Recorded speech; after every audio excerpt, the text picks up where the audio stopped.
సంగారెడ్డి జిల్లా సదాశివపేట మండలం Nandikandi blue craft పరిశ్రమ నుండి వస్తున్న కలుషిత నీటిని తాగి వెల్లూరు గ్రామానికి చెందిన 60 గొర్రెలు మృతి చెందాయి. మృతి చెందిన గొర్రెలను కంపెనీ ముందు ఆపి ఆందోళన చేస్తున్న గ్రామస్తులు ఒక గొర్రె విలువ ఖరీదు దాదాపు 20,000 రూపాయలు ఉంటుందని బాధితులు తెలిపారు.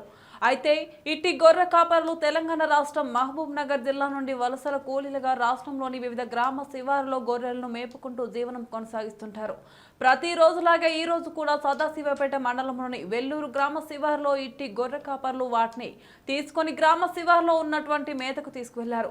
అనంతరం వాటిని పక్కనే ఉన్న చెరువులోకి నీటిని తాగించారు. నీటిని తాగిన అనంతరం గొర్రెలు ఒకటి తర్వాత ఒకటి కింద పడిపోయాయి. గొర్రెలను గమనించిన కాపర్లు తక్షణమే స్థానిక మెటర్నరీ హాస్పిటల్కి వెళ్లి డాక్టర్ని పిలిపించి చూపించగా అప్పటికే దాదాపు 30 గొర్రెలు మృతి చెందాయి.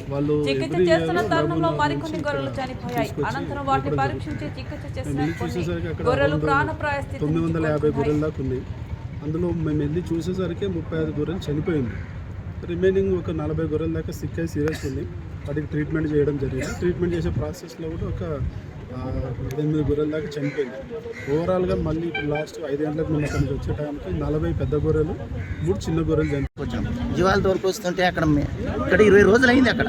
కానీ ఆ జీవాలు ఆ నీళ్లు మేము చూడలే, అక్కడ నీళ్ళు చూడనందుకు మాకు అర్థం కాలే. పోయినాయి వస్తాను తాగినామంటే ఏంది ఇట్లయినా అని మేము చూసిన వాళ్ళకు డాక్టర్లు తీసుకుపోయినాం. డాక్టర్ తీసుకుపోయే వాళ్ళకు ట్రీట్మెంట్ ఇచ్చాడు. ట్రీట్మెంట్ ఇచ్చే వాళ్ళకు